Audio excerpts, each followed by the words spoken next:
कळव्यातील भुसराळी परिसरातील ओमकृष्ण सोसायटीमधील 3ऱ्या मजल्याचा स्लॅब 2ऱ्या मजल्यावर पडून तिघेजण गंभीर जखमी झाल्याची घटना घडली आहे।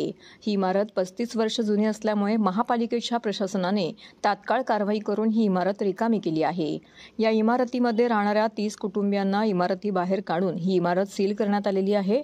कळवा परिसरातील भुसराळी भागात ओमकृष्ण इमारतीमधील हा स्लॅब अपघात झाल्यामुळे 2ऱ्या मजल्यावरती राहणाऱ्या मयूर दांडेकर, मनोहर दांडेकर आणि मनीषा दांडेकर यांच्या अंगावरती कोसळल्याने हे तिघही जखमी झालेले आहेत। अपघात झाल्यानंतर कळवा प्रभाग समितीने ही संपूर्ण इमारत रिकामी केली आहे। तसेच या इमारतीमध्ये एकूण 30 कुटुंब राहत होते, त्यांनी आपली व्यवस्था करण्याचे आदेश महानगरपालिकेने दिलेले आहेत। कारण इमारत कधीही कोसळून दुर्घटना होऊ शकते आणि यामध्ये जीव जाऊ शकतात, असंही महानगरपालिकेच्या कळवा प्रभाग समितीकडून सांगण्यात आलेलं आहे।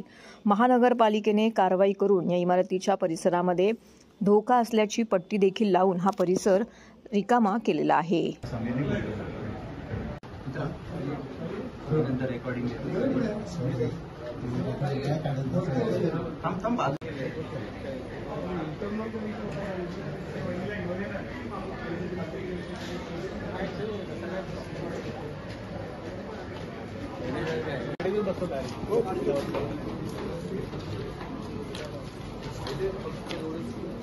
क्रॉस लावला तर या दरवाजाला पकडून असा आतमध्ये धरून या दरवाजाला पकडून तो क्रॉस लावला, हा मोठा बांबू आहे, द्या इथे मी पकडतो।